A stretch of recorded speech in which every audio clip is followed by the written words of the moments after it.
Pessoal, muito boa noite a todos.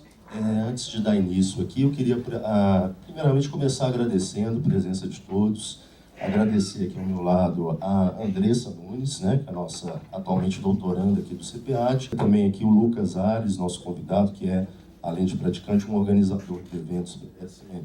Bom, pessoal, meu nome é Rafael, sou professor do Departamento de Ciências Administrativas e tive o privilégio de ser orientador da Andressa, né, que nos trouxe esse tema do BDSM para se pensar aqui no mestrado, e isso acabou dando origem a essa possibilidade de trazer para o Desconstruções. Então, primeiramente, pessoal, o que é o Desconstruções? Ele tem sido um evento já, a gente pode chamar de perene, né? Ele sempre já está ocorrendo no âmbito do nosso núcleo, e ele tem essa possibilidade de trazer uma variedade de temas, incluir os nossos pós-graduandos na organização, e muitas vezes até como mediadores aqui, e sempre temas com uma alta possibilidade de problematização. Hoje a gente está realizando aqui, nós estamos realizando o terceiro ciclo de debates desse ano. Os outros dois eu até trouxe aqui para fins de registro. A gente teve no dia 20 de abril o primeiro, né, desse ano de 2018. Ele discorreu sobre o tema água no dia a dia, participação, cidadania e política. Então foi um momento ali onde foi discutido o uso da água no cotidiano, as diferentes maneiras de se realizar essa gestão dos recursos hídricos e por aí vai.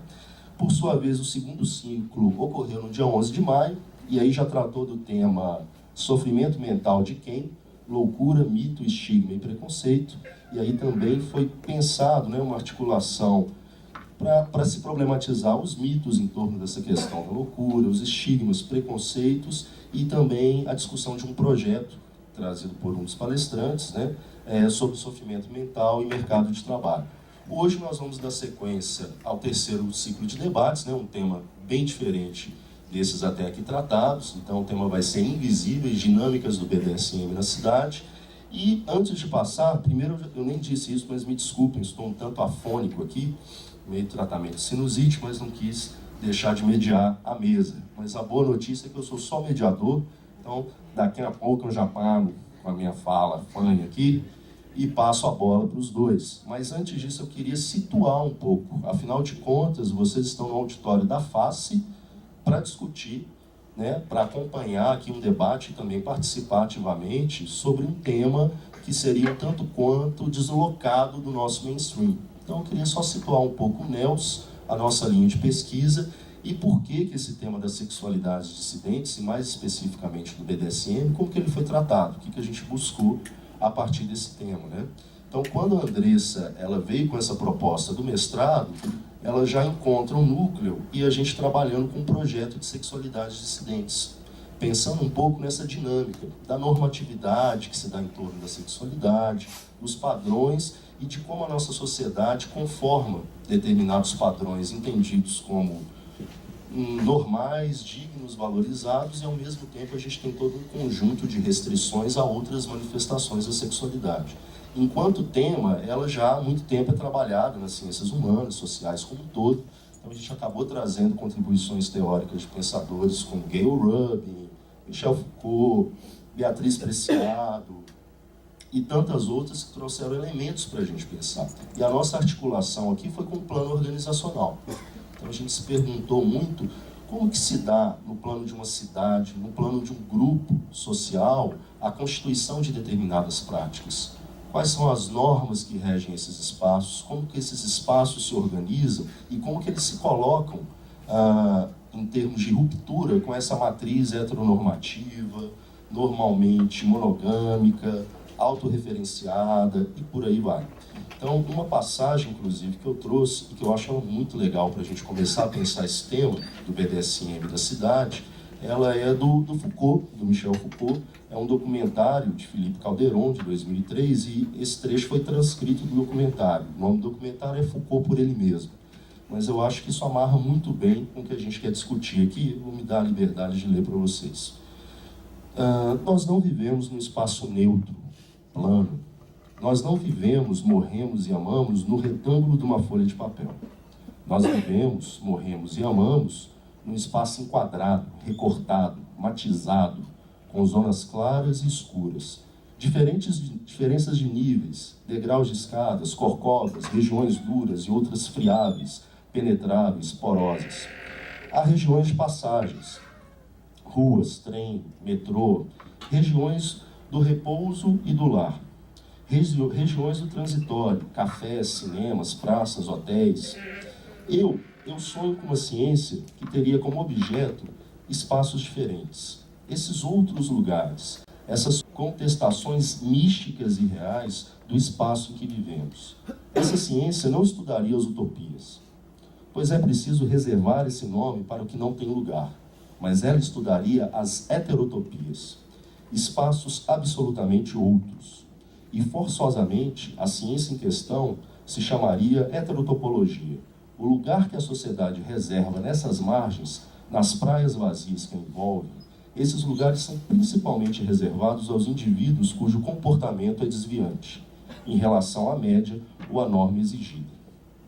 E é mais ou menos essa provocação que a gente levou um pouco para o trabalho da Andressa. Que espaços são esses que se configuram, que resistem a toda essa matriz e, uma vez que eles resistem, eles também se situam nesse campo de forças. Então, quais relações de poder ali a gente consegue entender como resistência, mas também como reprodução? E pensando nisso, a gente pensou aqui em 3 momentos do nosso encontro. No primeiro momento, eu vou passar a palavra aqui para a Andressa e para o Lucas. Queria que eles se apresentassem de forma mais detalhada, contassem um pouco da trajetória. A Andressa, ela vai trazer um olhar mais acadêmico, né? Ela se aproximou do tema e esse foi o tema da dissertação de mestrado que ela defendeu agora em abril, antes de ingressar no doutorado. E a ideia do Lucas, isso é uma marca que a gente tem tentado manter no Desconstruções, é um olhar de um indivíduo que faz parte dessa comunidade, faz parte desse universo e pode trazer impressões dessa prática. E pensem vocês a dificuldade, por um tema como esse, da gente encontrar alguém disposto a discutir isso. Se a gente está falando de uma sexualidade dissidente, a gente está falando de todo um conjunto de dispositivos que tentam, de fato, isolar esse sujeito ou qualificá-lo, né, normalmente de forma estigmatizante. Então, eu agradeço, assim, em especial ao Lucas por essa coragem mesmo de vir, de falar, e foi muito especial porque ele trabalha com isso. Então, para ele é algo que eu acho que é importante. Você consegue ter uma visibilidade num campo que tradicionalmente é de invisibilidade. E uma invisibilidade que acaba também entrando nesse jogo de uma sexopolítica, usando o termo despreciado. Já falei fanhosamente demais.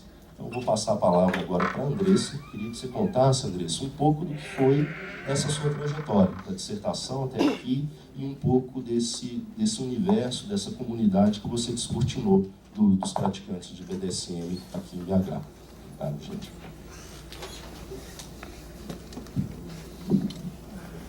Muita coisa a ser dita, né? Primeiramente, boa noite a todos. Eu gostaria de agradecer a presença de cada um aqui, a presença do professor Rafael, a presença do meu amigo Lucas. Para além da relação de pesquisa, a gente se tornou amigos. E eu acho que isso é um dos grandes ganhos dessa minha pesquisa. Meu nome é Andressa, como já apresentado. Eu sou doutoranda aqui do CPAD, na linha de Estudos Organizacionais e Sociedade. Fiz o meu mestrado aqui também. O resultado da minha pesquisa, a minha dissertação do título BDSM em Perspectiva, um olhar Foucaultiano sobre a comunidade de Belo Horizonte. E, atualmente, os meus temas de interesse, né, são poder nas organizações, sexualidade nas organizações e as suas intersecções com gênero, raça e classe. Essa minha pesquisa foi, primeiramente, ela surgiu, né, numa disciplina isolada que eu fazia antes de iniciar o mestrado. E essa disciplina era sobre dinâmicas simbólicas nas organizações, e onde a gente foi convidado a problematizar diversos aspectos das organizações, entre eles a sexualidade, poder, sexualidade, etc. E na época, 50 Tons de Cinza era uma trilogia que estava muito famosa, a gente discutia amplamente, né? E surgiu como uma curiosidade. Onde que entrava isso aí? Há uma comunidade BDSM em BH? O que é o BDSM? e por aí vai. E isso aí já acendeu a faísca, né, da curiosidade e a possibilidade de tratar o BDSM como um tema de dissertação acadêmica, principalmente a comunidade, os sujeitos que são atuantes nela. Como o Rafa bem falou, a gente procurou discutir o BDSM dentro dessa perspectiva de sexualidades dissidentes, né? E realizar um estudo a respeito das relações de poder e da constituição dos sujeitos que são BDSMs aqui na comunidade. E acho que é isso, né? Depois a gente vai falando mais ao longo do debate. Inclusive, eu disse que são 3 momentos e não expliquei o terceiro, perdão. Então, além desse primeiro momento de apresentação, o terceiro momento é essa troca. Então, vocês podem colocar questões, tá ok? Eu trouxe também algumas questões que eu vou orientar tanto a Andressa quanto ao Lucas. Vou passar agora para o Lucas Ares.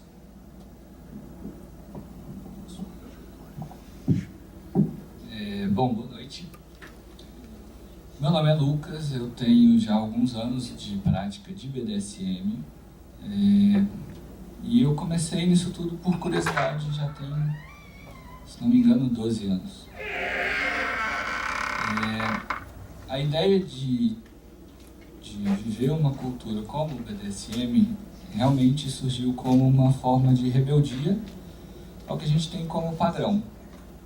Um relacionamento, por exemplo, entre 2 pessoas, ela vive numa esfera em que as pessoas têm muito medo de arriscar quaisquer coisas entre elas. E é uma crença extremamente limitante que eu acho que atrapalha 95, 99% dos relacionamentos que eu conheço, inclusive de pessoas que conhecem o BDSM e não se permitem arriscar e viver essas experiências. O primeiro contato que eu tive foi aos 16 anos. Foi vendo pornografia.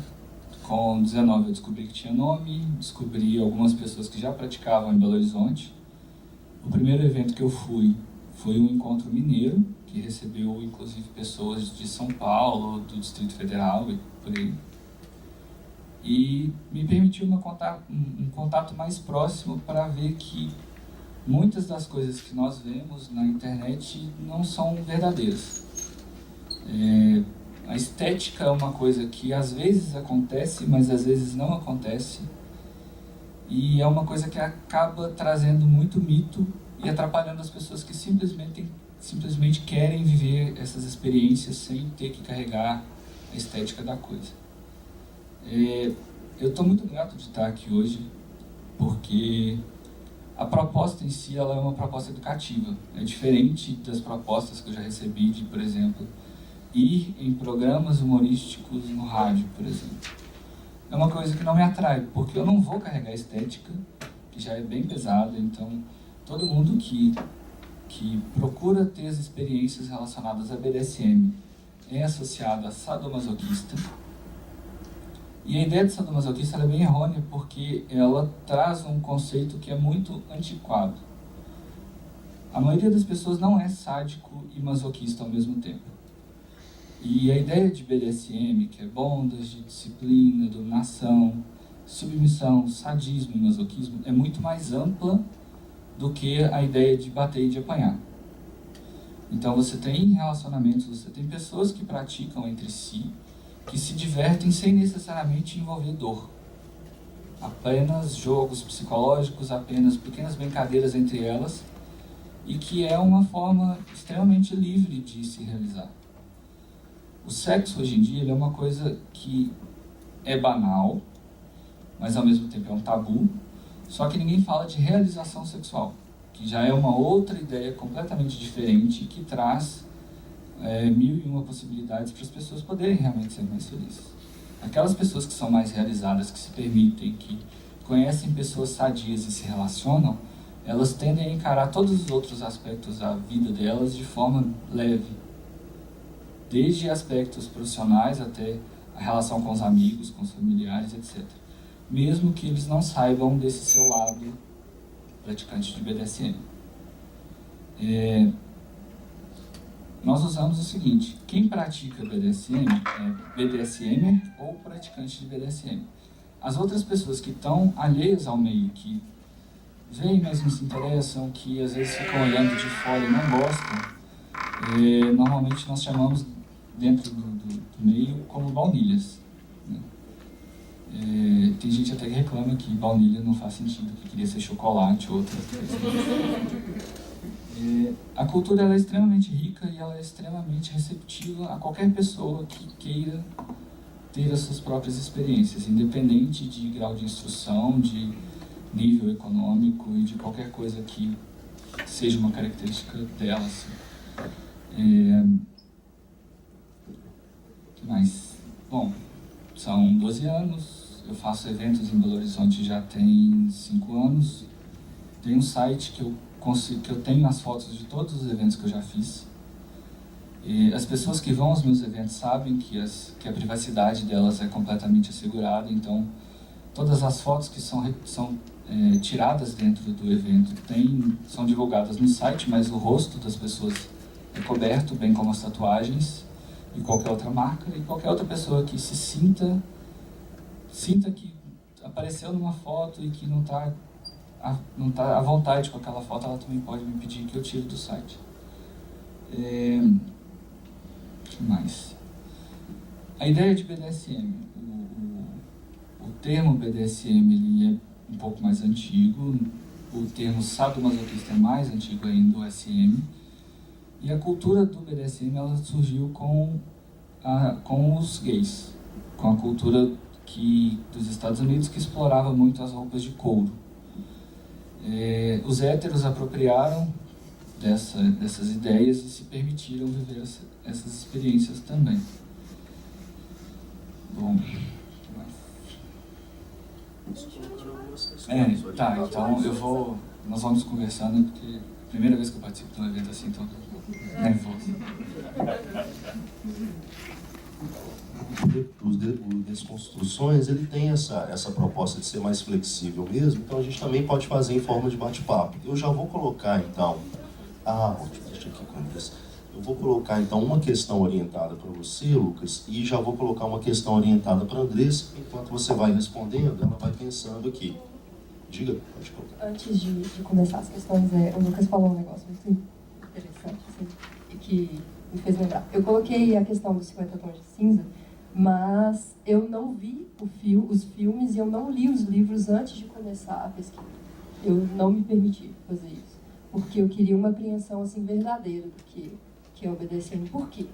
Porque tem toda aquela questão da crítica, né, em torno dos filmes, em torno da literatura e tudo mais, e eu estava ciente dessa crítica. Então, assim, eu falei, não, como proposta, eu quero apreender o que é realmente, né, a vivência da comunidade e tal. E eu me permiti isso. E eu acho, assim, que isso, né, se demonstrou, né, ao longo do meu trabalho. E é importante porque, né, se liga, né, com a questão da estigmatização, né, tanto para o bem quanto para o mal, se formam imagens acerca do BDSM, né, e o Desconstruções está aqui, não, né, para desconstruir as coisas, e a gente vai, ao longo do bate-papo, né, podendo conversar mais sobre isso.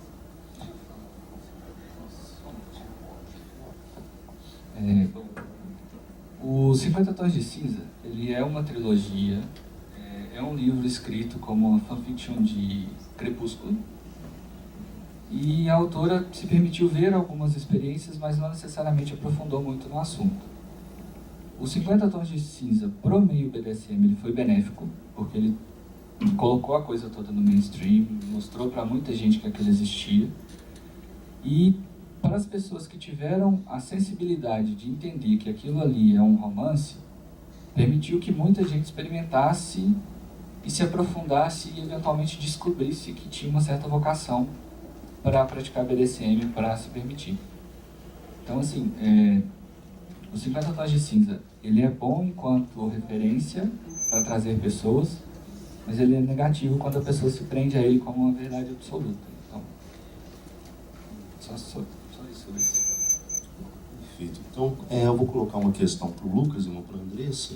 Lucas, eu queria que você falasse um pouco mais dos cuidados específicos envolvidos na organização de um evento para a comunidade BDSM. Você já citou o cuidado com sigilo, mas como é uma comunidade, eu queria que você falasse um pouquinho do conjunto de normas, de símbolos, né?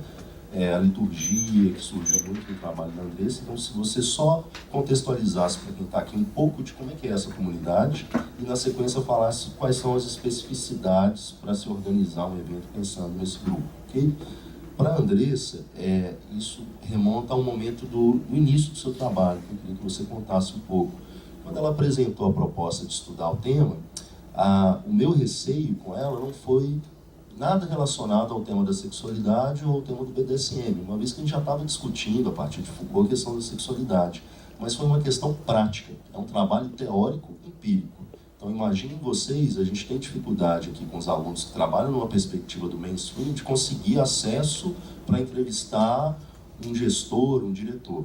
Imagina conseguir acesso a um grupo que, pela natureza das práticas, por tudo que já foi comentado até aqui, ele tem todo um cuidado muito específico de sigilo, de preservação dos seus membros, etc. Então, o que eu coloquei para ela foi o seguinte: como que você pretende chegar aos praticantes? Você vai entrar num espaço, cutucar alguém e falar: oi, posso te entrevistar? O sujeito está lá engajado na prática dele, na cena dele, que você vai ter provavelmente uma rejeição automática, e com toda a razão, porque qual a razão você vai conseguir convencer um sujeito? Então eu fiz esse desafio. Falei, se você quiser manter o tema, você vai ter que achar esse acesso, conseguir esse acesso no seu primeiro ano de trabalho. Mestrado são 2 anos, é muito corrido, e a gente deixa para discutir o acesso ao campo do pesquisador só no segundo ano. No seu caso, no primeiro semestre, você já tem que tentar esse acesso para a gente entender se vai ser viável. Então a minha questão para a Andressa, eu queria que você comentasse um pouco como é que foi esse acesso, como que você conseguiu acessar um grupo que, pela natureza, né, do grupo é muito fechado, e os cuidados éticos que você teve para dar sequência para a sua pesquisa, ok? Então, vamos começar com o Lucas. Bom, os eventos em si, eles contam com a regra básica dos eventos, bem como das pessoas que praticam BDSM, é o são seguro e consensual.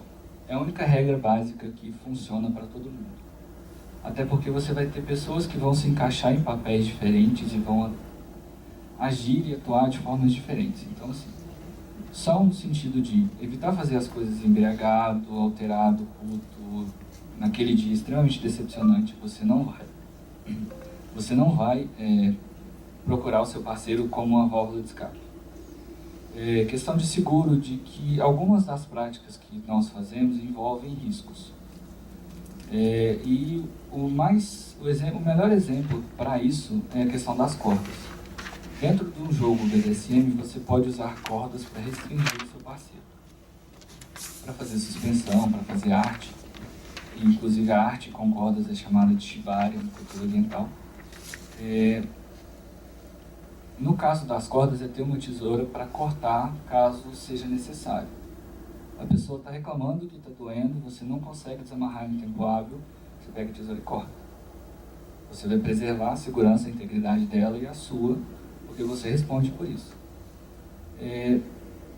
E a terceira regra básica é a questão da consensualidade. Se a pessoa falou não, é não. Se você tem 2 pessoas que estão interagindo numa cena, e as duas se conhecem, elas praticam juntas, então elas se permitem, às vezes, extrapolar um pouquinho o limite, e aquilo está de acordo com elas, consensual, de acordo com os limites estabelecidos no evento, tá ok. Sobre a questão da liturgia. Dentro do jogo do BDSM ainda, nós temos as pessoas que dominam, as pessoas que se submetem e as pessoas que transitam entre os dois lados. Normalmente, quando as pessoas que vão fazer uma prática, elas se encontram num evento ou decidem por fazer aquilo no momento, elas têm o nome de top e bottom. Top no sentido de quem aplica a prática e bottom no sentido de quem recebe essa prática. E assim, como é tudo consensual, é tudo conversado, é tudo combinado. Você não vai chegar num evento, vai ter alguém lá que vai te mandar ficar de joelho só porque olhou para sua cara e porque você parece ser submisso na cabeça da pessoa. Isso é errôneo. Então, assim, existe uma liturgia de que quem domina recebe a submissão de quem se submete e, em torno disso, faz o que foi combinado. É consensual. Além disso, se as pessoas têm uma relação, elas começam a agir fora um pouco do que é combinado, mas ainda assim é consensual, porque qualquer uma das partes tem o poder de parar a brincadeira ali. Os eventos, eles recebem pessoas de todos os nichos sociais, de todas as classes sociais. Eu recebi algumas vezes um ou outro político, recebi delegado. São pessoas que não podem aparecer porque o trabalho delas exige uma clareza que não é muito bem-vinda se associada ao BDSM. Mesmo que a vida sexual da pessoa seja da conta dela e de ninguém mais. Então, o principal dos cuidados que eu tenho com as pessoas que vão nos meus eventos é de não permitir a questão do registro de imagem dentro do evento. As pessoas se resguardam também usando apelidos. O meu nome é Lucas, o apelido que eu uso dentro do meu BDSM é Ares. Eu usava no Facebook somente Ares, mas por causa de uma questão de permissão, o Facebook limitando a gente a usar apelido, os Lucas Ares. Então as pessoas se resguardam, tanto da questão das imagens, quanto da questão das fotos, dos vídeos, dos nomes, questão do uso de apelidos. Tem pessoas que costumam usar máscaras, o que não é muito comum nas festas brasileiras, mas no exterior é muito comum. E qualquer outro aspecto? Os cuidados, o que você não permite nos seus eventos, o que não é permitido, o que é permitido, se tem alguma prática que é abolir. Então, eu acredito que as pessoas, quando elas vão procurar alguma coisa relacionada a BDSM, elas vão procurar informação para poder aplicar em casa com o parceiro, com o namorado, com a namorada. Elas vão procurar entretenimento ou elas vão procurar conhecer outras pessoas.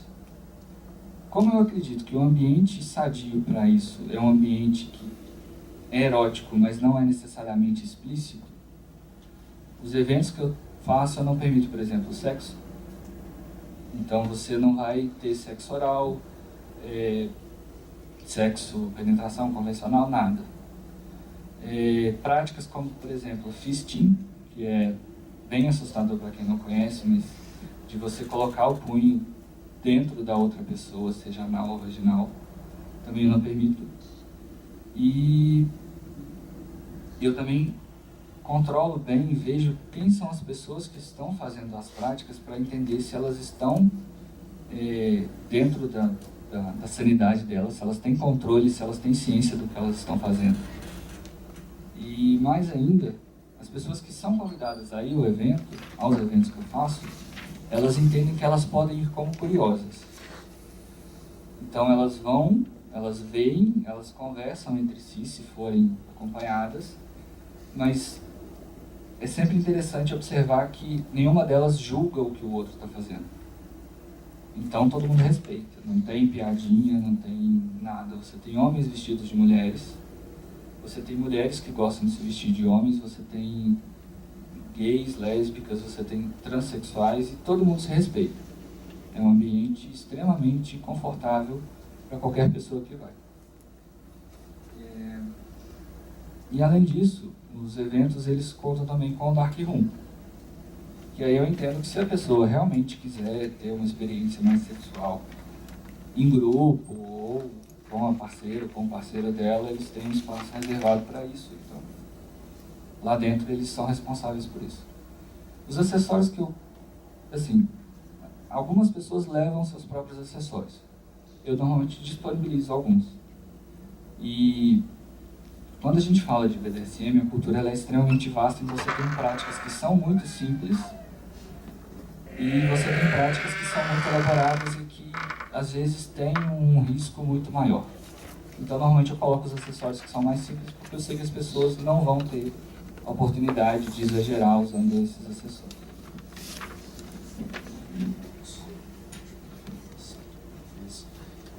Pessoal, vou passar agora para a pergunta que eu fiz à Andressa, mas se vocês quiserem, para que eu não fique monopolizando aqui esse espaço de perguntas, já podem colocar questões, levantem a mão ou escrevam, e eu peço a ajuda da turma do Nels aqui, a Paula está ali, podem entregar para a Paula, se preferirem escrever, ou podem levantar a mão e perguntar, ok? Andressa. Sua pergunta foi a minha inserção. Inserção e os cuidados éticos. Os cuidados éticos, ok. Foi muito interessante, foi muito legal, porque a gente conversou, né? A gente precisava de uma inserção rápida, né? A gente precisava de ver se o estudo era viável, né? Se era uma coisa assim que a gente podia fazer. E então eu comecei a minha busca. Primeiramente no Facebook, né? Em sites, assim. Eu achei algumas páginas da comunidade BDSM de BH, inclusive algumas que anunciavam festas, inclusive a página Tarocos, eu acho, que é o lugar onde se mais tem a concentração de eventos BDSM de BH. E aí eu vi a oportunidade de poder ir numa festa, que não era uma festa do Lucas, era uma outra organização. E eu conversei com o Rafa sobre isso. A gente falou assim, olha, vamos ver. Nessa festa eu não vou como pesquisador. Eu vou como alguém que está para poder ver como é que vai ser a viabilidade da coisa, né? Ver o ambiente, né? Saber um pouco mais do que é o grupo. Então, aí eu fui. Essas festas, elas têm uma particularidade interessante, porque você precisa contactar quem organiza primeiro para poder saber se você pode ir ou não. Então eu contactei os organizadores, paguei a minha entrada, foi permitida a minha entrada e tudo mais, como uma pessoa normal. E aí eu fui. Eu tinha combinado com uma pessoa de ir junto. Os outros eram normais? Não, isso tipo assim. Eu não fui no papel de pesquisadora, foi uma pessoa, tipo assim, comum, né? Ficando só com o termo, que é um dos termos que a gente sim. discute e desconstrói. Exatamente. E sempre acaba, né, passando, assim. Mas como uma pessoa curiosa, fui a essa festa. Eu tinha combinado com alguém de encontrar, mas aí não deu e tal, eu acabei indo sozinha. E eu tinha essa apreensão, né, de como seria essa minha receptividade ou não e tudo mais. É uma coisa, assim, que eu imagino que qualquer curioso passe à primeira vista. E fui muito bem recebida. Gostei muito da minha primeira experiência. Ao momento que eu pisei lá, alguém já pegou assim, vem conversar com a gente, vamos discutir mais. Me perguntou sobre mim, né, sobre o que eu queria lá e tudo mais. E eu virei assim, não, tô aqui de curiosa e tal. E foi desenrolando a conversa. Ao final da noite, eu perguntei para uma das pessoas que ficou mais próxima de mim, olha, o que você acha da possibilidade de estudar o BDSM sob essa ótica e tudo mais? Aí a pessoa falou assim, olha, sendo muito franca com você, a gente não gosta, não é confortável para nós ser visto como ratinho de laboratório. Eu falei, olha, não é também a minha intenção de tratar ninguém assim. Então vamos discutindo, né? Vamos ver se pode, né? Se há essa possibilidade e tal. No evento eu também conversei com o Lucas, mas a gente não conversou nada sobre a pesquisa. Mas aí eu peguei o contato do Lucas e a próxima festa era dele. E eu entrei em contato com ele por e-mail. Então, olha, Lucas, eu sou pesquisador, eu estou fazendo esse estudo, eu gostaria de saber o que você acha disso, se você me permitiria comparecer às suas festas, para poder realizar observações, para poder conversar com as pessoas. E a partir de então a gente, né, desenvolveu a nossa relação, né? Tanto que o Lucas foi uma das pessoas que eu entrevistei para minha dissertação, me concedeu entrevista. E a partir dele a gente foi conhecendo mais pessoas, eu fui engajando mais pessoas na pesquisa, falando sobre isso e tudo mais, e ao mesmo tempo conhecendo e fui realizando as minhas observações. E com isso, os cuidados éticos que que eu tomei, né, que foram muito questionados, né, questionados no sentido assim, quais foram esses cuidados éticos, né, com a aproximação do grupo, você foi, né, você falou para as pessoas que você estava lá, você foi sincero, você foi franco com as pessoas? Olha, sim, tomei o cuidado de, né, perguntar a cada um. E também, né, de perguntar se as pessoas gostariam de ceder entrevistas, como que elas gostariam de ser identificadas, a questão do apelido, né? E a gente tem o costume de não tratar os sujeitos da pesquisa como sujeito 1, como sujeito 2, como só uma classificação, mas de dar uma personalidade, né? De colocar o nome desejado pelas pessoas na pesquisa. E eu tive esse cuidado também, de perguntar, olha, como que você gostaria de ser identificado? Você gostaria de colocar seu apelido? Você gostaria de colocar seu nome? Foi tudo conversado. E foi bem tranquilo, as pessoas foram muito tranquilas, muito receptivas, com uma comunidade, assim, ao mesmo tempo íntima, né, porque todos se conhecem, e aberta sempre.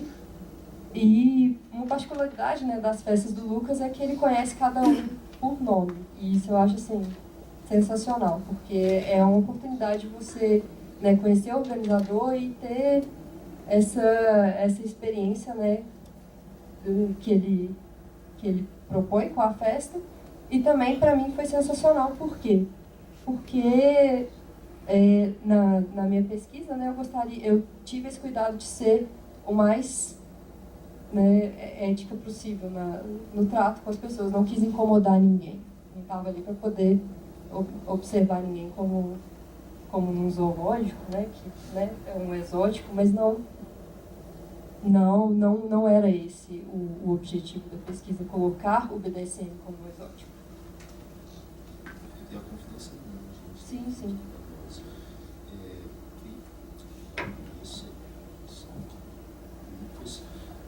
Tem alguma questão? Tem alguma questão aqui do grupo? Já ainda estão repassando ali para a Paula, então eu vou colocar mais duas questões.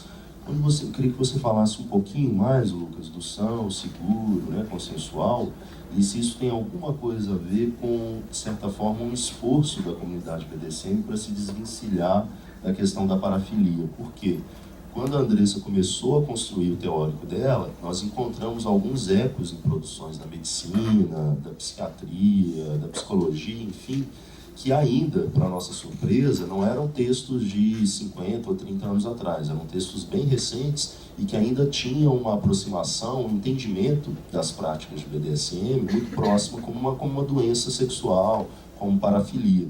E aí eu queria que o Lucas comentasse um pouco sobre isso. Para a Andressa, na sequência, eu queria que você resumisse um pouco os principais achados da sua pesquisa, o que você encontrou nessa comunidade que você ficou, acho que por 11 meses, né, praticamente, pesquisando.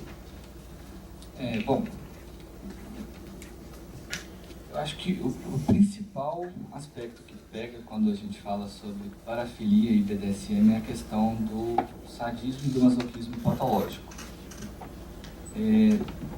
As pessoas que se entregam ao masoquismo de uma forma patológica, de uma forma doente, elas normalmente fazem isso quando elas estão em um caso muito severo de depressão e elas estão inertes a qualquer estímulo, qualquer coisa da vida delas. Então elas precisam sentir alguma coisa, então elas tendem a se cortar, a se machucar. Quando a gente fala do BDSM como uma cultura sã, segura e consensual, primeiro nós estamos falando de dois adultos que estão buscando prazer nessas experiências. Então são pessoas que estão ali por livre e espontânea vontade, que estão se permitindo experimentar e que não querem fazer mal para ninguém. O problema, a parafilia, ela se torna parafilia quando ela é uma coisa nociva a quem está praticando, a quem está recebendo. Então, grande parte do trabalho dos praticantes de BDSM, das pessoas que querem ter essas experiências, muitas vezes sexuais, é justamente desmistificar isso aí e tentar viver isso de uma forma bem saudável. Uma das coisas que tem muito, que se torna um problema com praticantes para explicar para quem não pratica, é que não necessariamente dentro de uma brincadeira BDSM vai ter sexo. Então você tem aquela pessoa que está ali precisando sentir uma adrenalina, querendo alguma experiência, querendo alguma coisa diferente, ela se propõe a desenvolver o lado masoquista dela. Que aí a pessoa que está aplicando vai ter técnica, vai saber os limites, vai saber até que ponto ela deve ir, que tipo de dor ela está causando e como que essa dor vai interferir na pessoa. Eu acredito que quando a gente faz uma coisa nesse sentido de são seguro e consensual, você consegue sair da questão da parafilia. Aqui, Lucas, se eu puder complementar, chegou uma pergunta do público para se falar um pouco mais sobre a consensualidade nas relações BDSM. E eu me lembro que até no trabalho da Andressa isso acaba surgindo em alguns momentos, porque há um debate em torno do que de fato seria essa consensualidade, apenas o outro dizer sim, assim for, se esmiuçar um pouco mais. Bom, o consensual ele é a base da brincadeira. Não existe uma brincadeira sadia BDSM sem ser consensual. E essa consensualidade, normalmente, nós combinamos uma palavra de segurança, ou quando a palavra de segurança não é combinada, você simplesmente fica atento à pessoa. Se ela falar, por exemplo, não, então chega, eu estou satisfeito, ou qualquer coisa negativa, você para. Algumas brincadeiras envolvem, por exemplo, mordaças, que impedem a pessoa de falar. E quando nós vamos fazer jogos que envolvem mordaças, a gente combina um gesto, um movimento de cabeça, um movimento com a perna, alguma coisa que indique para outra pessoa que você está ali no seu limite, que você quer parar. Então, o consensual ele é garantido dessa forma. Temos uma pergunta. Sim, eu tenho uma pergunta, na verdade. Pensando na relação da estética do BDSM, que é algo muito estereotipado, de certa forma, eu conheci o BDSM, na verdade, através da moda, no estudo que eu estava fazendo, de como ele chocou o mundo numa coleção do Gianni Versace em 92, quando ele colocou numa passarela todos os looks inspirados em toda essa estética, de como a editora internacional da Vogue, na época, achou aquilo um absurdo e saiu antes do desfile acabar, porque ela se sentiu pessoalmente ofendida. E de como isso acaba voltando sempre. Então, por exemplo, pensar que em 2015, e até hoje continua um pouco na moda, quando a Kim Kardashian usou aquele vestido de látex. Obrigado. Que volta nessa questão dessa estética do BDSM. E eu gostaria de saber a sua opinião, Lucas, na verdade, como a comunidade vê isso? Esse uso do BDSM, às vezes enquanto fantasia, e a forma como a moda se permite se apropriar, de certa forma, disso, mas não sempre no lado fantasia, mas realmente como moda.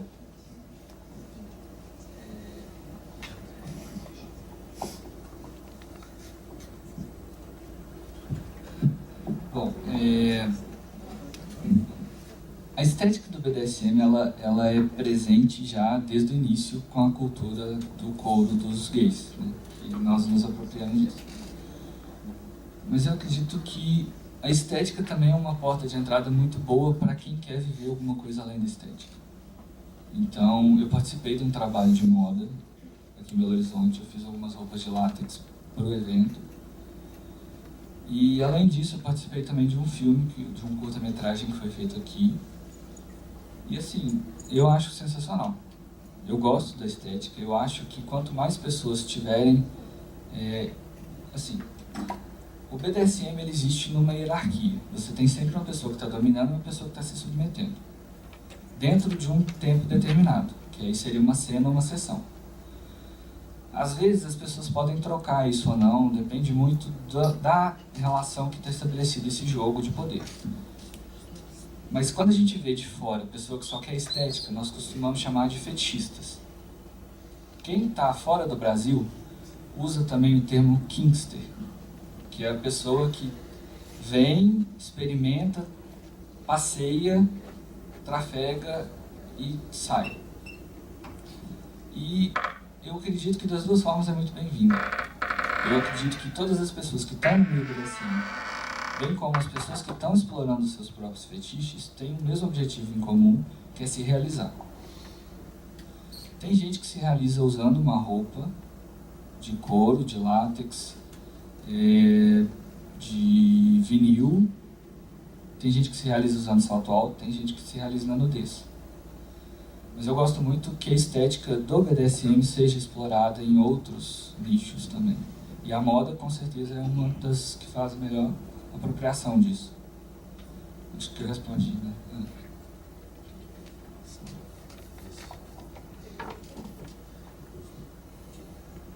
Vou passar para a Andressa comentar um pouquinho sobre os achados da dissertação e abro novamente para mais uma pergunta, ok? Mas estava tão interessante as perguntas. Com risco de mudar o assunto, mas não esqueça a pergunta, tá? Anotem aí. Achados da pesquisa.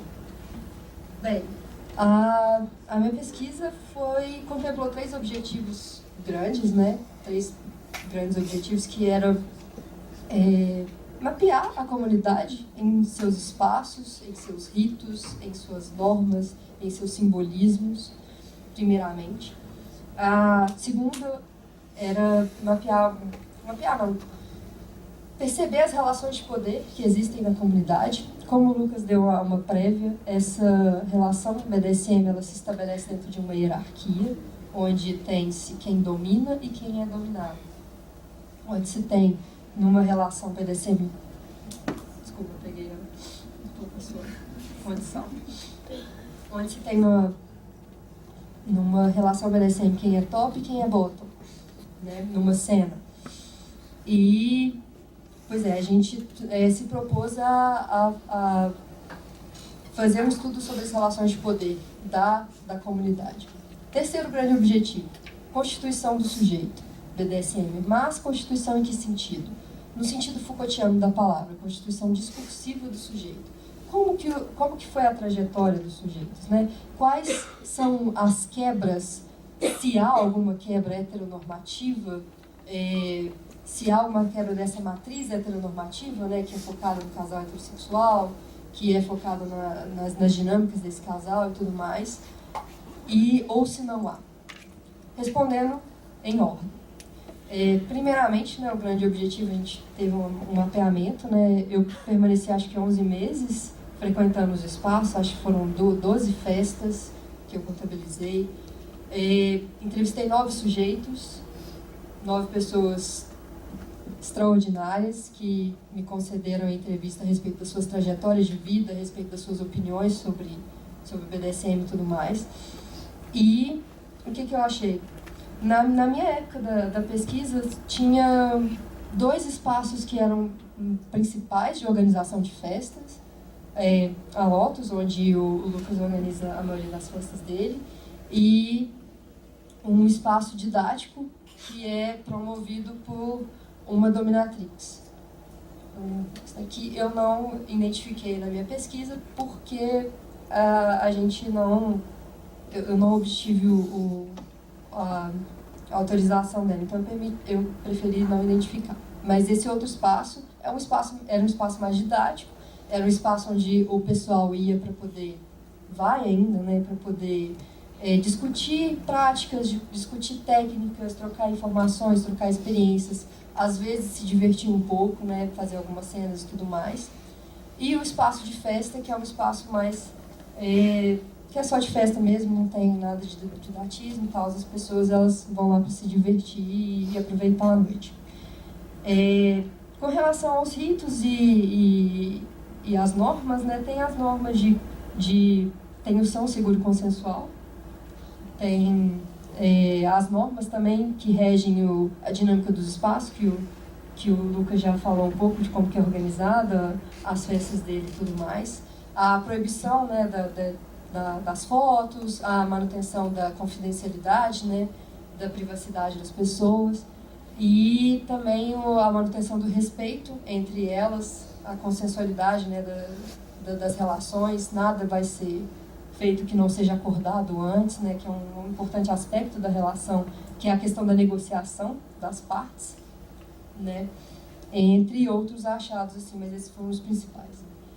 No campo das relações de poder, a gente pode, mais uma vez, trabalhar com Foucault, né, que Foucault fala muito bem, assim, que todas as relações sociais, elas são imbuídas de poder.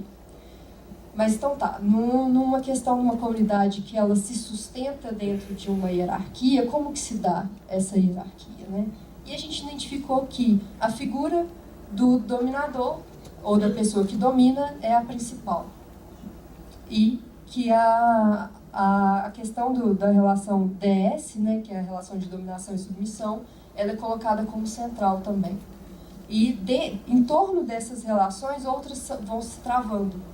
Entre a comunidade e aqueles que se identificam como podólatras, que em alguns espaços eles não são bem-vindos, alguns espaços eles são não tão bem-vindos assim. Tem algumas questões, né, que permeiam as relações entre podólatras e os praticantes que são DS, né, que são os BDSMers.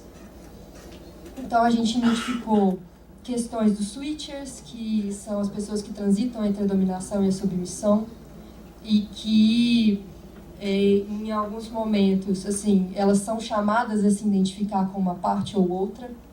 Então há essa relação, né, de poder sempre sobre essas pessoas.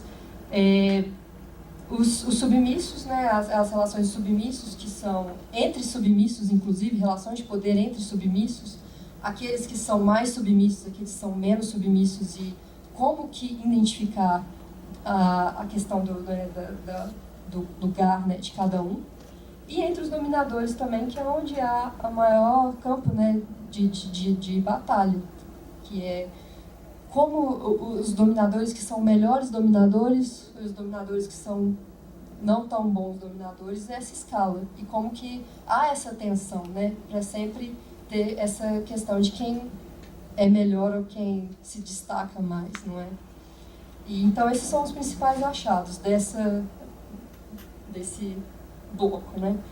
E por fim a gente falou da questão da constituição dos sujeitos BDSMs, e é aí onde entram as trajetórias, né, que me foram relatadas e tudo mais, e como que eu percebi que nessas trajetórias, né, discursivamente falando, houve algumas quebras, no sentido, assim, em relação ao sexo, no sentido de encarar o sexo como um prazer mais amplo, como o corpo como uma área erotizável, né, como um todo, não só restrito às genitálias, que seria o sexo heteronormativo, né, e como que o corpo pode ser erotizado como um todo. Também algumas quebras no sentido, assim, de divisão, né, divisão, não sei, digamos assim, a separação entre as vidas BDSMers, né, as vidas baunilhas e as vidas BDSMers, que são duas coisas diferentes. Essa separação ela é tão drástica quanto se parece? Talvez não. Algumas pessoas permitem que essas duas vidas, né, se confluam, outras preferem que seja totalmente separada, inclusive questões de pertença social, né, grupos sociais diferentes que elas se identificam. Então, assim, para que haja essa separação, alguns critérios são adotados, critérios de estética, alguns critérios de apelidos, né, a adoção de apelidos, a construção de uma personagem que vai ser o personagem dominador, o personagem submisso, e tudo que há nesse entremeio. E, por fim, algumas questões que talvez não sejam, que não foram tão quebradas ou estão ainda em processo de quebra dessa matriz heteronormativa. Por exemplo, no meu período que eu passei lá, ainda assim era um ambiente muito dominado por pessoas e por casais heterossexuais. Então, não é que haja uma discriminação contra pessoas LGBT, mas que há uma tensão aí, entendeu? Há uma tensão. Ou havia uma tensão, né? Então, a gente está falando de um período de... Então, questão assim de machismo, alguns discursos, assim, mais ou menos, que se transpõem, né, da vida baunilha para a vida BDSM, mas que são questões que são da sociedade, né, questão de informação do indivíduo dentro da sociedade mesmo, e não reflete nada da questão do BDSM, né. Então, assim, nesse bloco a gente identificou a liturgia como um grande centro de referência para o BDSM. A liturgia, o que ela é? Não apesar de fazer referência a um livro sagrado, né, a uma escritura sagrada, ela não está escrita. É uma liturgia que ela é verbal, ela é muito mais verbal, uma série de regras e de comportamentos que, pelo que eu percebi, os praticantes eles passam uns para os outros para que seja normalizada a questão do comportamento em grupo, né? Então, assim, os praticantes eles tomam a liturgia muito como referência. E para alguns essa liturgia significa o quê? A valorização do respeito, a valorização da honra, a valorização da palavra, da pessoa que eles são. E para outros ela é simplesmente instrumental. Ela é uma questão de tipo assim, eu vou seguir determinadas regras e no meu praticar, na minha cena, na minha vida BDSM, essas regras elas valem, mas assim que eu me assim que eu me desnudo, né, desse personagem, eu passo para minha vida baunilha, acabou. Entendeu? Não é uma questão puramente instrumental. Para alguns sim, para alguns não. Então, esses foram os achados desse terceiro bloco. Curiosos? Leiam a minha dissertação.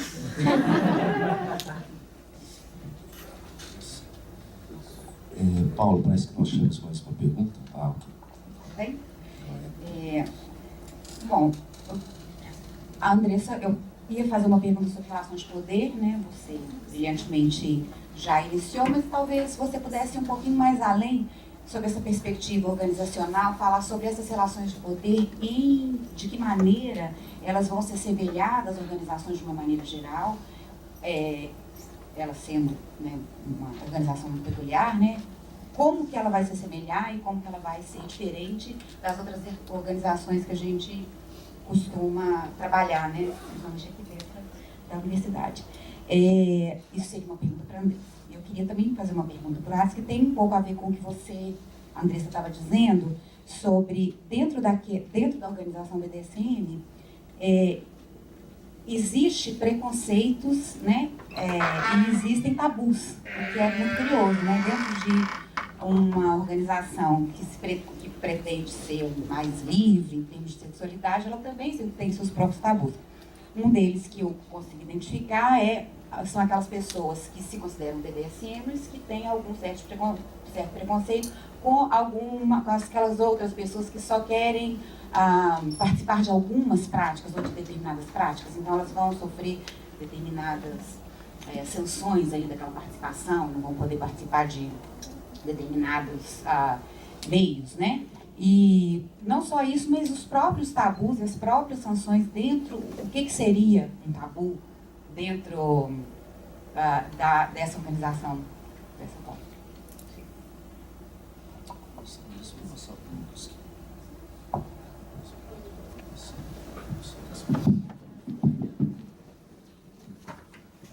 Bom,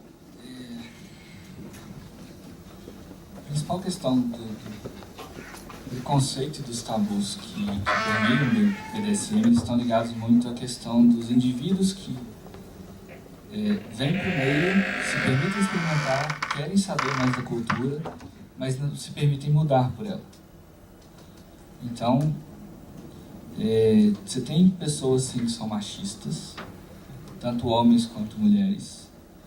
Você tem pessoas que são homofóbicas. Você tem pessoas que votam no Bolsonaro, infelizmente. Não vou falar o nome dele.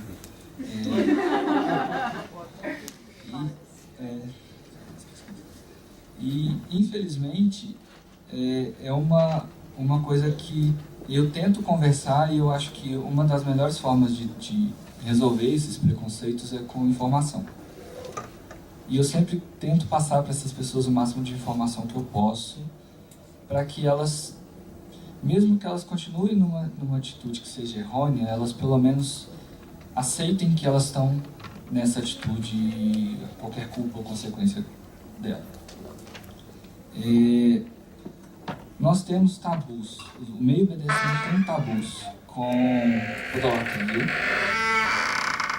Tem muita gente que acredita que a podolatria é um fetiche isolado e que toma as rainhas e que os submissos de verdade não conseguem viver essas experiências porque os podólatras estão ali atrapalhando.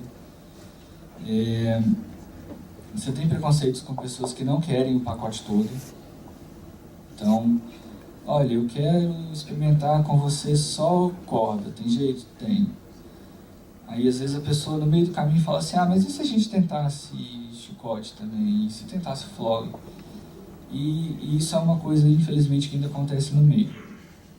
Então, você tem pessoas que são ali só pelo fetiche, pela prática, mas você também tem pessoas que estão querendo te forçar a comprar o pacote todo de uma coisa que não necessariamente vai te fazer bem. Mais alguma? Tá aqui?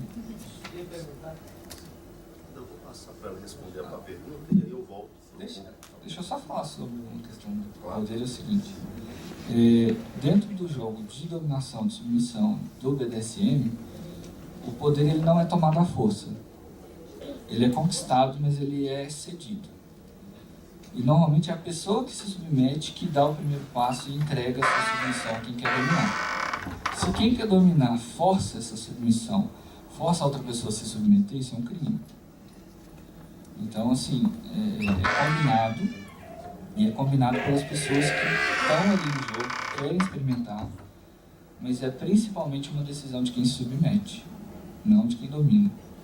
E a população de pessoas que querem se submeter, ela é infinitamente maior das pessoas que querem dominar, principalmente porque tem muito mais responsabilidade envolvida.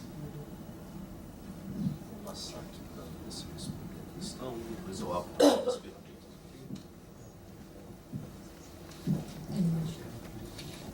Falar de relação de poder, porque o BDSM é ver o brilho nos olhos das pessoas, né? É interessante. Eles gostam. Quem não gosta, né? Mas, enfim, a questão era sobre relação de poder e organização, né? Então, eu acho que a gente precisa esclarecer um pouco sobre a questão do que a gente considera organização. Né? Uma questão assim que dá um debate. Mas a gente trabalhou com a ideia de organização como organização erógena. O BDSM como uma organização erógena. Isso é o quê? Um conjunto de pessoas, né? Um grupo social cuja matriz, né? Cuja força motriz, né? desse envolvimento das pessoas está no sexo e na erotização. Entendeu? Então, dito isso, a gente partiu para a questão de Foucault, né, das relações de poder Foucaultianas. Foucault ele vai falar assim, que as relações de poder elas permeiam toda o tecido social. Então, em termos Foucaultianos, não há muita diferença entre as relações de poder que são observadas no BDSM, apesar das particularidades, e outras áreas, né, do nosso convívio social. No BDSM é muito interessante porque é um jogo de poder que ele envolve desejo, envolve o corpo, envolve a erotização desse corpo, né? Então, assim, são relações de poder que são travadas e que deixam, tomando uma licença poética, né, deixam marcas, pra quem gosta. Mas, assim, nesse sentido, a gente vê que essas relações de poder, elas se dão tanto no nível da comunidade, né, quanto entre as pessoas que vão praticar, né, as cenas e tudo mais. E o que a gente acha mais interessante de Foucault é que ele fala assim que nas cenas, né, no movimento da dominação e da submissão, há uma reversão, né, das relações de poder. Há uma possibilidade, né, de subversão das relações de poder que são sociais, né, onde o submisso pode dar o poder ao dominante. Então, assim, é muito interessante essa questão dessa fluidez, né, do poder, e que pode ser visivelmente, né, pode ser visto nessas cenas, nessas interações entre os praticantes. Então, é isso, a gente procurou analisar mais a questão da comunidade e não se deter muito nas questões, né, da relação DS, apesar de que aparece um pouco. Mas a gente considerou esse viés organizacional como uma forma de organização social mesmo, com seus próprios ritos, com suas próprias normas, com seus próprios simbolismos, que estão em todo momento como campo de disputa. Não queiram pensar que o SSC está fechado, ainda há debates sobre o que é um casal DS, o que é uma relação DS. Há pelo menos 3 possibilidades de relação DS, né, dependendo da intensidade da entrega de ambos, entendeu? Tudo é passível de debate, tudo é um campo de luta, tudo é um campo discursivo que está aberto aí, e que é isso que eu acho que faz o BDSM tão fascinante nesse sentido, né?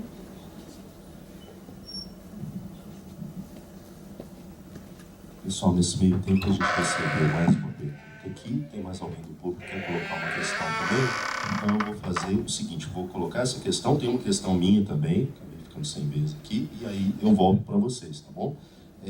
Vamos ver se eu entendi a questão, se a pessoa ficar confortável e quiser complementar. Em qual medida a normatização extensa do BDSM repõe nesse circuito a previsibilidade? Imagino que por normatização extensa devem ser os detalhes da liturgia, da safe word, todas essas questões do são seguro e consensual, enfim. E aí a pessoa complementou.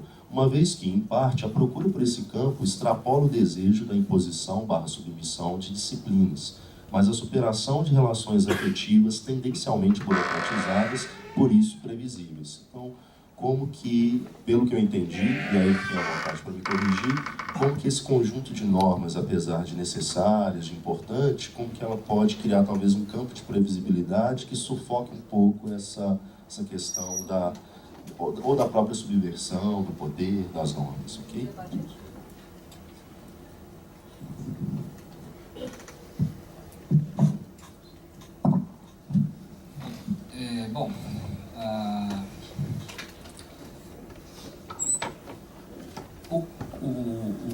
O que é consenso é que você tem que estabelecer os seus limites. Então, uma pessoa vai saber, por exemplo, qual é o limite dela de dor, vai saber quanto tempo ela consegue ficar amarrada, ou mesmo se ela vai ter alguma coisa que vai acionar um gatilho nela que seja uma coisa nociva. Por exemplo, uma pessoa receber um tapa na cara, num contexto erótico pode ser muito bom, num contexto social ele é uma agressão violentíssima. A questão da previsibilidade é o seguinte: quando você tem os seus limites acordados, os seus limites eles passam por várias áreas e várias situações diferentes. Dentro desses limites, que parece uma coisa pequena, você ainda tem espaço pra caramba para fazer muita coisa. Então, se você combina, por exemplo, com a pessoa, olha, eu tenho meu limite de apanhar de cane, que é vara de bambu.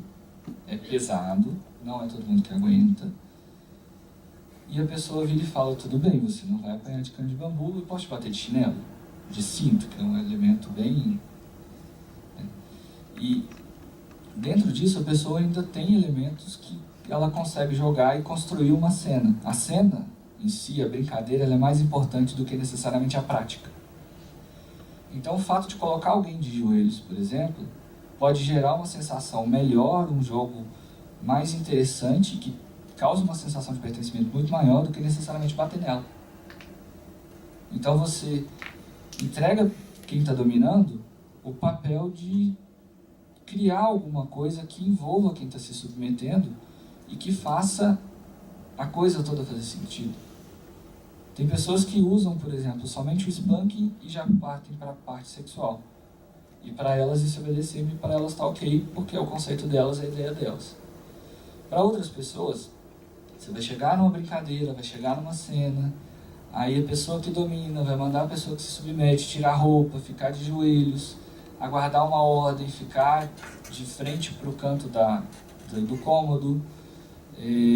Às vezes vai forçar a pessoa a tomar um banho frio, vai jogar com aquilo ali e levar ela a experimentar coisas que ela não faria normalmente. E essa quebra desse padrão é que causa tanto a sensação de pertencimento do jogo, da submissão, quanto a questão da entrega, de que ela está se permitindo se submeter às vontades de alguém. Entendeu? Eu acho que... Respondeu?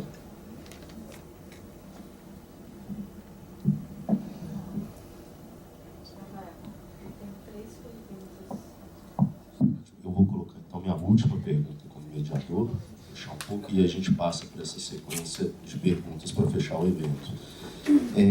Bom, para a Andressa, até uma pergunta bem objetiva, a gente tem discutido isso, até no artigo, como que ficaria a visão do feminismo em relação ao BDSM? Uma vez, como a gente discutiu até aqui, existe toda uma reprodução de questões sociais, e a gente identificou na literatura que tem algumas linhas do feminismo que vão, de certa forma, digamos, culpar o BDSM por reproduzir essa relação de dominação homem-mulher. Então, eu queria que ela comentasse, né, o que ela já conseguiu construir em termos de reflexão em torno desse embate, né, já que a gente já discutiu o embate da parafilia.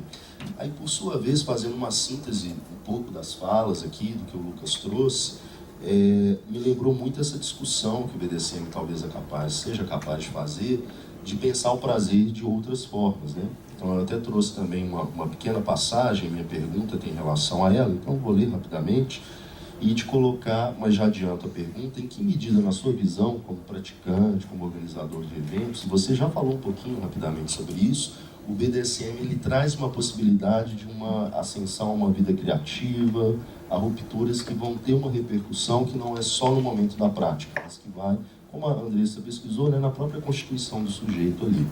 E a passagem que eu acho muito interessante é uma passagem antiga, então o autor, no caso Foucault, ele usa o termo SM, mas eu acho que a gente pode entender muito bem aqui como BDSM. Então ele diz o seguinte: a ideia de que o BDSM é ligado com uma violência profunda e que essa prática é um meio de liberar essa violência, de dar vazão à agressão, é uma ideia estúpida. Nós sabemos muito bem que essas pessoas não são agressivas entre elas, que elas inventam novas possibilidades de prazer utilizando certas partes estranhas do corpo, erotizando o corpo. Eu acredito que temos uma forma de criação, de depósito de criatividade, dos quais a principal característica é o que eu chamo de dessexualização do prazer. A ideia de que o prazer físico provém sempre do prazer sexual, e a ideia de que o prazer sexual é a base de todos os prazeres possíveis, tem, penso eu, verdadeiramente algo de falso.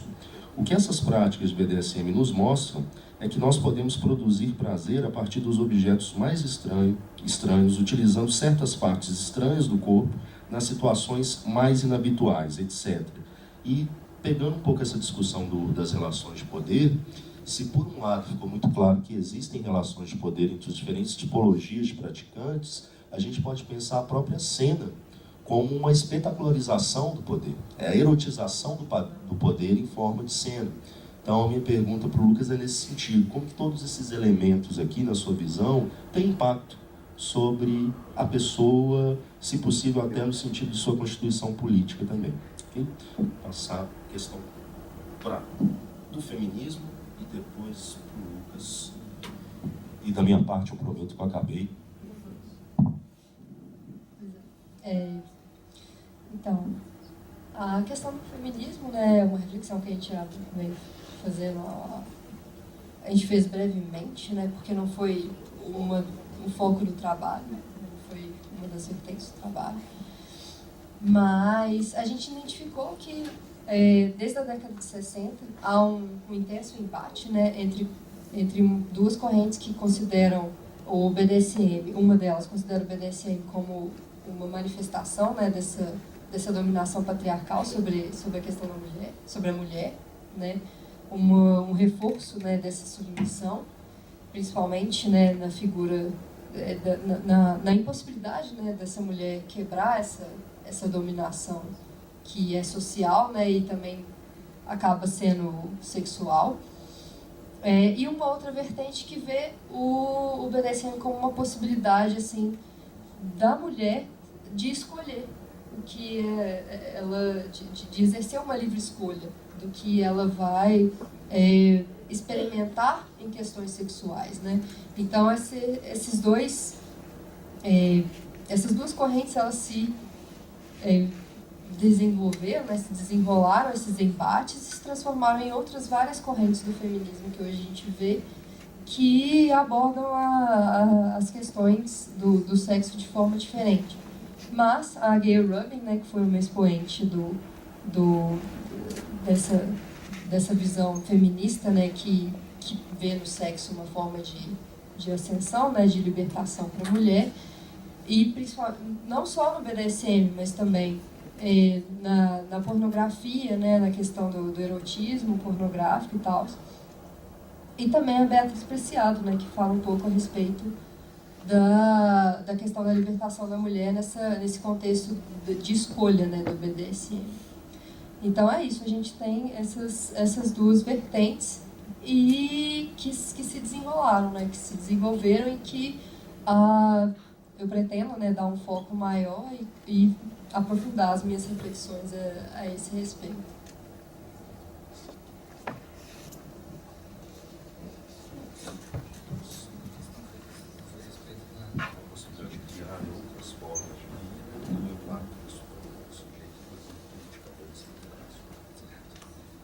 Bom, quando a gente fala de sexo hoje em dia, das relações entre as pessoas, acaba que as relações elas são bem limitantes no sentido de que você tem lá duas pessoas sozinhas, uma delas está com tesão, a outra não está muito afim, e aí começa aquela provocação e desenrola em sexo. Quando nós falamos da possibilidade de BDSM, de experimentar essa prática com alguém, de viver essa fantasia, as possibilidades elas se multiplicam porque quando essas possibilidades elas se multiplicam porque é o seguinte, tem muita gente que tem muito acessório, tem muita gente que tem pouco acessório, mas quando a gente vai para uma cena, para brincadeira, às vezes um acessório novo, uma prática nova, uma postura nova, um roteiro novo transforma a brincadeira toda de uma maneira que aquela experiência se torna nova. Então, essa possibilidade de criar novas experiências a partir de coisas que você já tem e já vive no seu dia a dia, é que eu acho que é uma das grandes qualidades de se ter experiências BDSM. Você tem pessoas que, por exemplo, o spanking é a prática mais comum entre os praticantes de BDSM. O spanking, se você traduzir, fica feio, ficaria espancamento. Só que como a gente não traduz, é uma coisa bonitinha, o spanking é o fato de bater e causar dor moderada, leve, às vezes variando conforme quem está praticando. Você usa acessórios do seu dia a dia, você usa uma colher de pau, você usa um chinelo, você usa um cinto, você compra acessórios próprios, você monta a sua brincadeira e as pessoas começam a mudar porque elas começam a ver possibilidades em tudo que cerca elas na vida delas. Às vezes até uma visita ao pet shop se torna uma brincadeira que eventualmente causa um certo tesão e desembarca em alguma outra coisa, entendeu? As pessoas que se permitem experimentar, elas mudam porque elas se tornam mais liberais. A partir do momento que você aceita que determinada coisa é estranha, que é anormal, te causa prazer, você começa a questionar menos o que motiva o outro a ter prazer com as outras coisas. Então, você se torna mais liberal, você entende que a outra pessoa, que ela é diferente esteticamente, por orientação, por qualquer coisa, não é tão estranho mais. Aquilo ali é ok, é o jeito dela, é a vivência dela, a experiência dela fez quem ela é hoje, e você respeita, porque você começa a entender que você também tem a sua própria caixa de Pandora, os seus próprios problemas, as suas próprias perversões. E tá ok, entendeu? Bom, acho que é isso. pessoal, devido ao tempo, claro, eu vou passar então para uma última pergunta de vocês, do público, tá ok? Antes de encerrar. O Lucas quer complementar a fala dele, deixa eu retornar aqui para ele. Só um último adendo aqui, é o seguinte.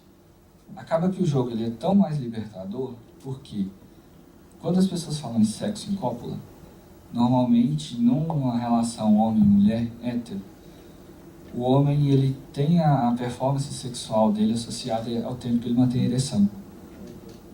Se a mulher está dominando, ela simplesmente vira pro cara e fala assim: a penetração vai ser a última coisa que você vai ter, ou você não vai ter. E aí o jogo se estende, a brincadeira melhora, os orgasmos acontecem mais naturalmente. Então essa possibilidade de quem domina saber quando que o jogo começa e termina, pelo sexo ou não, também existe e liberta. Porque as pessoas vão poder experimentar mais coisas antes de necessariamente ter os 5, 10 minutos de penetração. Né? Passando para as perguntas. Boa noite, eu gostaria de perguntar aqui para vocês se esse tipo de experiência que as pessoas cultivam do BDSM, se a maioria das pessoas que praticam tem alguma orientação política extremista, assim. Qualquer tipo de extremismo, anarquismo, ou comunismo mais marxista-leninista, ou até nazismo, fascismo mesmo, alguma coisa tipo, já que ela comentou de pessoas que inclusive apoiam o Bolsonaro, inclusive, gostaria de saber. Obrigado.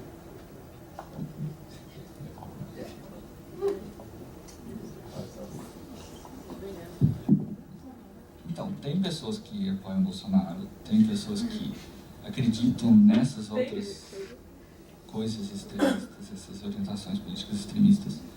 Só que quando a gente fala da cultura do BDSM, está mais focado na questão da realização sexual. Então não tem a ver com religião, não tem a ver com política. O que eu percebo é que as pessoas que realmente se permitem experimentar, elas tendem a ser mais liberais. E quando a pessoa vem com essa própria limitação de ser extremista, normalmente ela tende a sofrer muito mais até conseguir encontrar alguém que seja como ela e que se permita acontecer, entendeu? A relação BDSM é entre duas pessoas e depende muito de compatibilidade. Quando a pessoa é extremista, normalmente ela tende a sofrer mais com isso.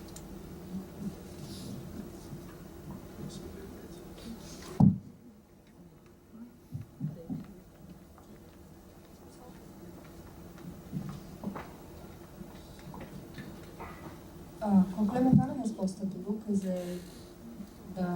nas minhas investigações, na minha pesquisa, eu não deparei com nenhum tipo de orientação ou viés político, digamos assim. Não foi o foco também, mas também não foi algo que eu tenha me deparado. Então, assim, a questão do BDSM é muito mais voltada para a sexualidade, para a erotização do corpo e tudo mais. Então, acho que independe de partido, de bandeira política. Oi, eu gostaria de perguntar quais são os motivos que levam uma pessoa a querer se submeter e se há de fato uma libertação na submissão.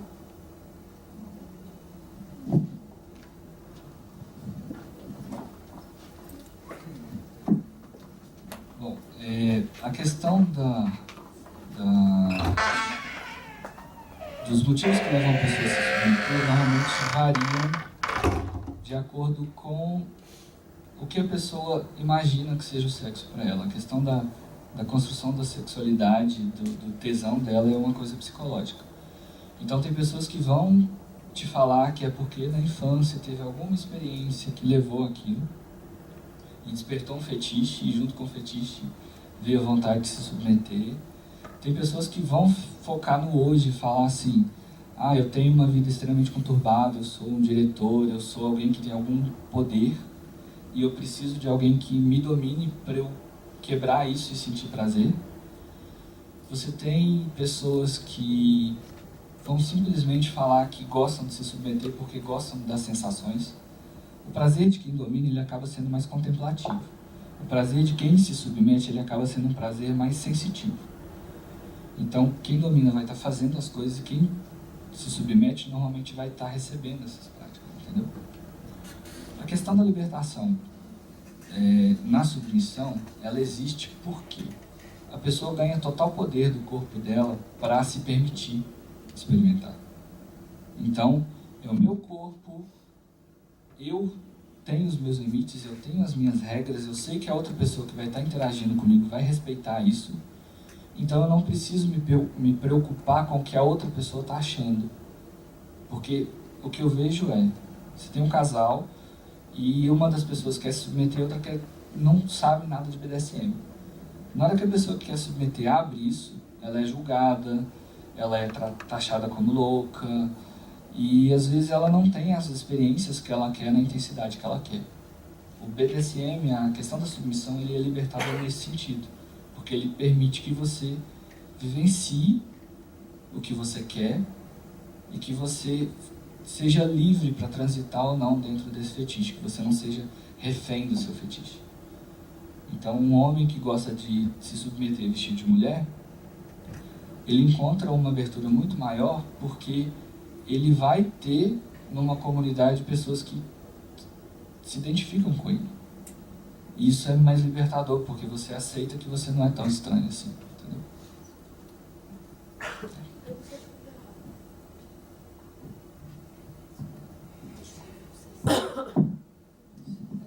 Nessa questão de libertação, na submissão, foi até um dos aspectos que a gente, né, identificou nessas reflexões iniciais sobre o feminismo, em que alguns autores vão pegar, algumas autoras, né, vão realizar estudos sobre 50 tons de cinza e o quão libertador a publicação, né, dos livros e eventual transformação em uma trilogia foi uma experiência para as mulheres, né? Então, assim, algumas autoras vão colocar assim, é um romance que abre as portas para que as mulheres possam ter essa liberdade de experimentação com o próprio corpo. E elas possam se submeter de acordo com as regras dos corpos delas. Enquanto outras vão falar assim, não, mas por que 50 tons de cinza? Tem abuso, tem violência, etc. Entendeu? São vieses, né? São perspectivas que podem ser encaradas como libertadoras ou não dentro dessa obra, mas que estende, né, para a vida da comunidade BDSM.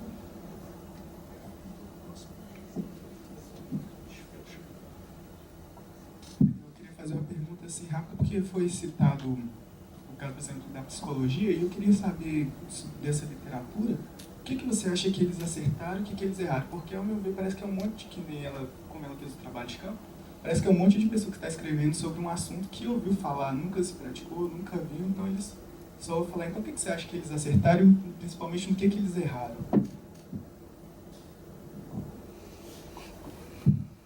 Então, eu tive uma conversa um tempo atrás com um amigo meu da área da psicologia sobre de onde que vem essa motivação, se é uma coisa que vem da infância, se é uma coisa comportamental do momento e etc. Do meu ponto de vista, eu acredito que é muito mais um desejo de viver essas experiências, de ter os momentos, do que necessariamente uma coisa que seja uma carga psicológica que você tenha que lidar. BDSM não é terapia. Eu acredito que tudo que sirva como uma reflexão é válido.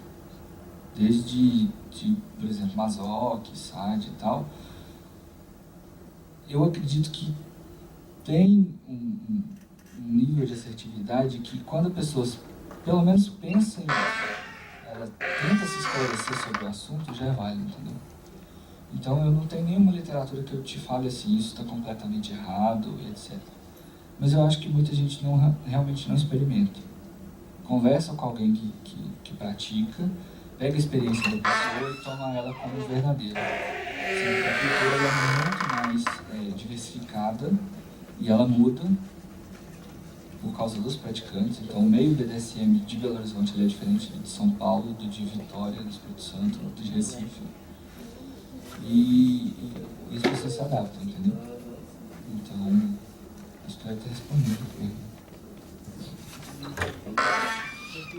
Pessoal, como agora a gente já está atravessando 1h30 aqui de evento, Então, a não ser que tenha mais alguma pergunta final, eu vou terminar por aqui para passar a última pergunta. Eu queria saber do Lucas, a questão, qual você acha que seria esse limite para uma pessoa, tipo, eu quero várias dificuldades, para uma pessoa que gosta de dor, assim, eu já vi uns que a pessoa gosta mais, gosta menos. Eu queria saber a opinião para uma pessoa, qual seria um limite para a pessoa não ser tomada assim muito insana? Tendo bem objetivo na pergunta. Então,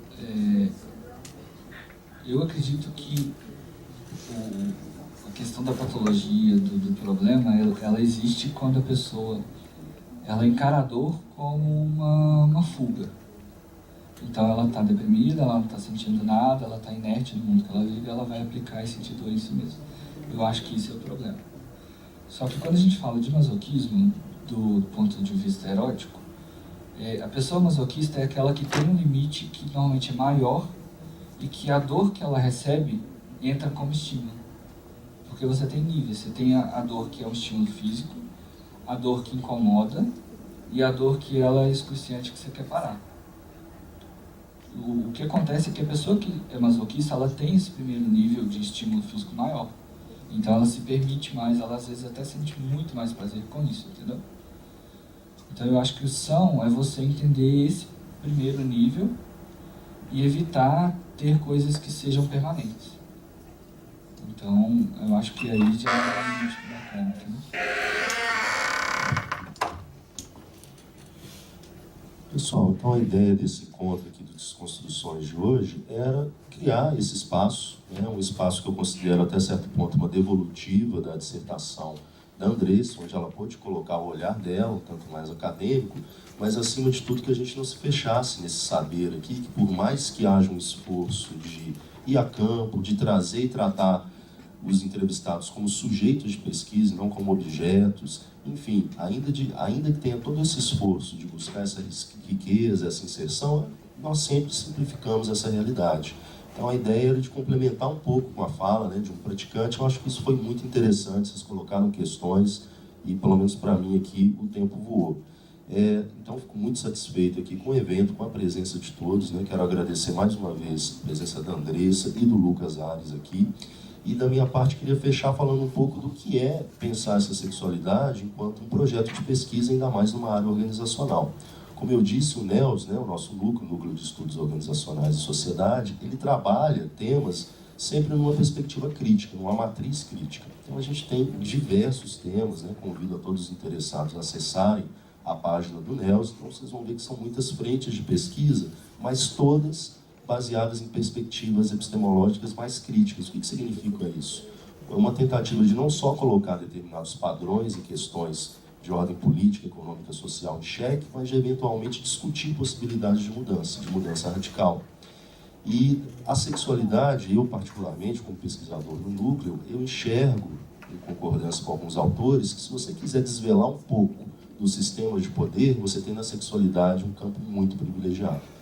Esses nossos sistemas, as nossas normas, as nossas crenças, tudo que foi construído há muito tempo e ainda é sustentado, aparece com muita crueza nesse plano das sexualidades. Esse é um primeiro ponto que torna muito interessante para quem gosta do tema do poder, caminhar nessa seara das sexualidades, em especial sexualidades dissidentes. Um segundo ponto, e que eu me senti muito contemplado aqui na fala do Lucas Ares, quando ele falou que, né, na visão dele, como praticante, né, ter esse cuidado que nós aqui temos essa mesa que é composta por praticantes, por pós-graduandos, né? A ideia não era discutir até a raiz acadêmica ou teórica dos temas, mas colocar essas visões. E uma visão que ele coloca, que eu acho muito interessante de ressaltar, é a prática do BDSM como uma possibilidade de trazer para o sujeito reflexões que vão além da própria prática. Onde ele olha para uma sociedade e começa a se perguntar por que ele impõe tantos padrões aos outros.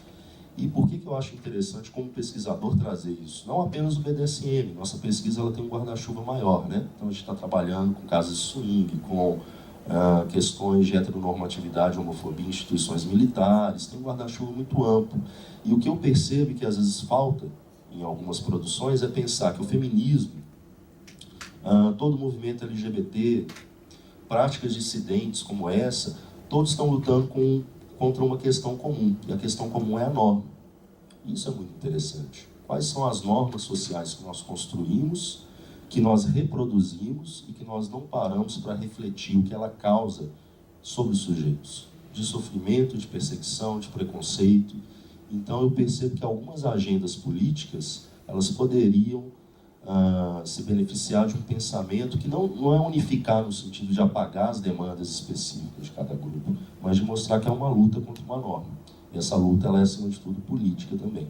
Então, eu, da minha parte, fiquei muito contemplado aqui com as falas, com os convidados, com a participação de todos. Agradeço muito, mesmo os que têm uma visão dissoante. Eu acho que isso é muito rico, é muito bom. E queria agradecer a todos, desejar a todos uma boa noite e vou passar aqui também para que o Lucas e a Andressa se despeçam. Mais uma vez, pessoal, muito obrigado. Boa noite a todos.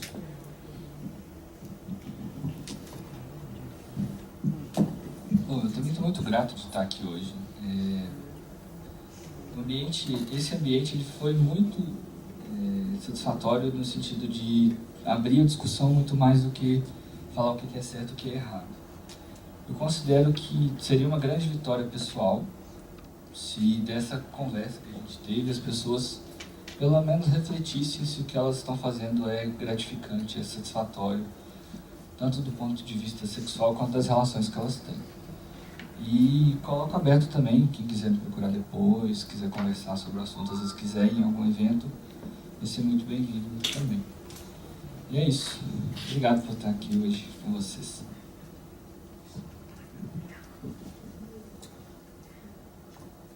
Aqui, eu também gostaria de agradecer a presença de todos vocês aqui.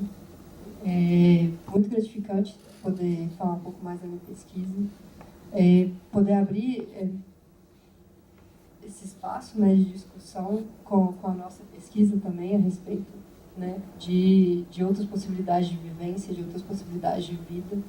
Eu acho muito rico, né, tanto para a academia quanto para um crescimento pessoal, esse espaço de troca, esse espaço de onde a gente pode ser curioso, né, onde a gente pode se manifestar, né, bem. E é isso, agradeço e também estou à disposição, caso alguém queira conversar, alguma coisa assim. Muito obrigada. Obrigado, pessoal. Boa noite.